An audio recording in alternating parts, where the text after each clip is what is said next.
una cuestión que nos llega desde México y la manda Vera. Es una pregunta muy interesante que, bueno, contiene bastantes preguntas, pero nos vamos a centrar al menos en alguna de ellas. Y Vera dice lo siguiente.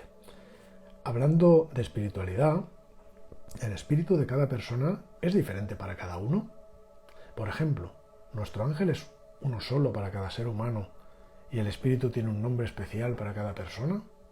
¿O somos nosotros quienes descubrimos quién es? Tal vez no sea relevante saber el nombre de nuestro espíritu. Al fin y al cabo, ¿el nombre es lo de menos? Bueno, aquí hay muchísimas cuestiones muy diversas, de temas muy diferentes. Y bueno, yo voy a intentar hacer una síntesis, tomar el punto central común y tratar pues de aconsejarte para evitar confusiones y darte una respuesta que sea lo más completa posible. Así que bueno, aprovecho primero de todo, Vera, mil gracias por escribirme desde mi queridísimo México y mandarme esta pregunta tan interesante.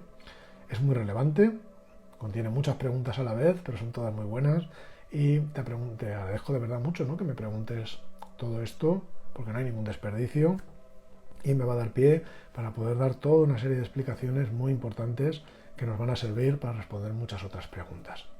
Bueno, la respuesta es que todo depende de cómo desees verlo tú. Esa es la respuesta. O sea, no existe ninguna respuesta objetiva, ni muchísimo menos universal, para este tipo de pregunta. O sea, al final, todo depende de la cosmogonía que seguimos, de la doctrina espiritual que se sigue y que decidas adoptar. Las respuestas serán diferentes.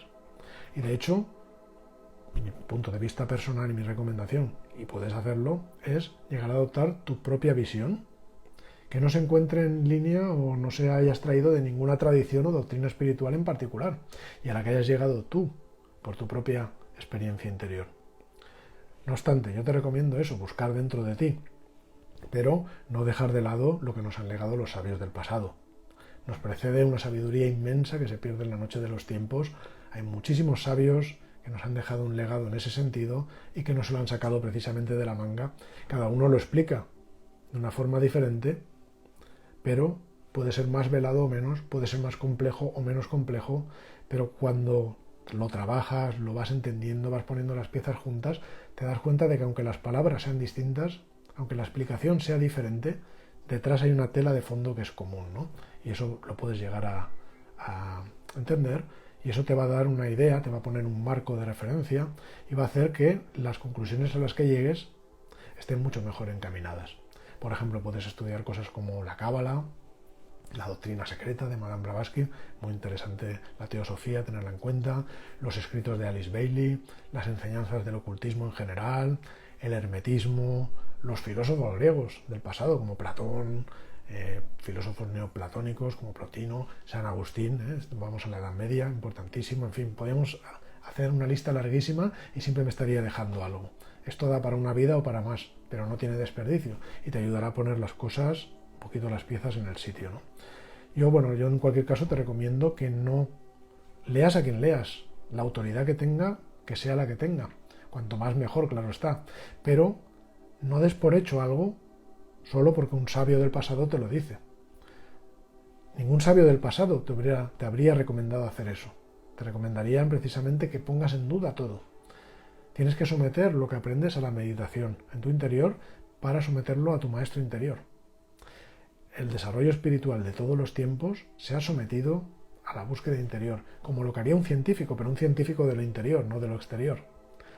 Las verdades espirituales no se dan por buenas solo porque alguien te las diga. Tienes que someterlas a tu proceso interior, a tu proceso de observación, pero no con los sentidos, sino con el sentido interior. Tienes que someterla a la razón, por supuesto, a ver todo lo que tu razón te dice, pero también abrirte a lo que te dice la intuición. Y entonces vas a recoger las piezas para poder tener un conocimiento más completo y poder construir tu propia verdad y tu propia forma de entender las cosas, ¿no? Ahora, bueno, te quiero dar algunos detalles para que medites sobre ellos, porque has tocado un tema muy interesante, ¿no? Quiero decirte que espíritu y alma son dos temas que no todos los senderos espirituales comprenden de la misma manera. O sea, hay aproximaciones espirituales que comprenden que el espíritu y el alma son una misma cosa. Sin embargo, hay otras, y no son pocas, que consideran, por ejemplo, que el ser humano tiene una composición triple. Si se lo hubiéramos preguntado a Platón o incluso a presocráticos también nos dirían lo mismo en muchos casos. El ser humano está compuesto de espíritu, alma y cuerpo. En algunas filosofías se habla, por ejemplo, incluso de la mónada, ¿no? El alma viene a ser un nivel mediador entre espíritu y cuerpo, entre espíritu y materia, vamos a decir. O sea, si unimos, para darte un ejemplo, algo que es extremadamente caliente con algo que es extremadamente frío y lo unes, no va a haber un punto donde se pasa directamente de lo muy frío a lo muy caliente o viceversa. Eso no existe. Lo que hay es una gradación, un gradiente, la temperatura que va cambiando gradualmente desde lo muy caliente hasta lo muy frío. Como decía Newton, ¿no? La naturaleza no se presta a saltos, ¿no? Así que bueno, lo mismo pasa con el alma. Entre algo tan extremadamente sutil como es el espíritu y algo tan extremadamente denso como es el cuerpo, se produce toda una gradación de niveles intermedios y por ahí en medio está como mediador el alma. Es lo suficientemente sutil para estar en contacto con el espíritu, pero lo suficientemente densa para estar en contacto con el cuerpo. O no directamente con el cuerpo, porque si empezamos a dividir vemos más subplanos, ¿no? Está el vehículo personal, ¿no? La personalidad con su plano mental concreto, astral, con su plano etérico y luego el plano físico. En fin, es más complejo de todo lo que te explico, pero para simplificar es así, ¿eh? El alma viene a ser un mediador entre lo muy denso y lo muy sutil, ¿no?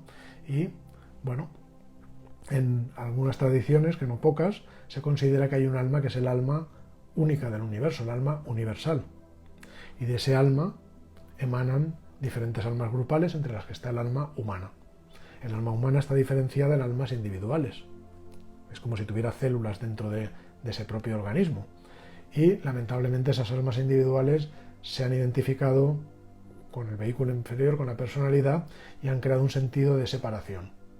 Ahí nos encontramos ante el problema del bien y el mal, aparece el tema del karma, de la deuda de destino que hay que compensar, creada por el propio ser humano y sus malas decisiones, y bueno, la evolución espiritual funciona de esa manera, hay que compensar esa deuda kármica para ir resolviendo el problema, para dejar de ser una entidad separada y volver a fundirse de nuevo en el alma humana. Y como puedes ver, todo es un camino de retorno, como hemos explicado en otras ocasiones en estos directos. Así que cada sendero te puede explicar las cosas a su propia forma, pero conducen hacia lo mismo.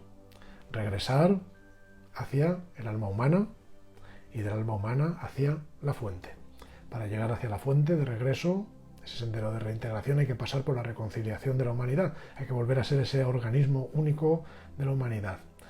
Y bueno, estos solo son algunos puntos que son muy importantes para despertar ese proceso meditativo que te recomiendo llevar. Yo te recomiendo muchísimo que leas mi libro Eres Luz. Esta es mi 20ª publicación. Ahí hay un capítulo entero sobre ese tema, sobre el tema del alma, la personalidad. Te ayudará a entender y poner las piezas en su sitio. También la interconexión de los seres humanos, los seres espirituales.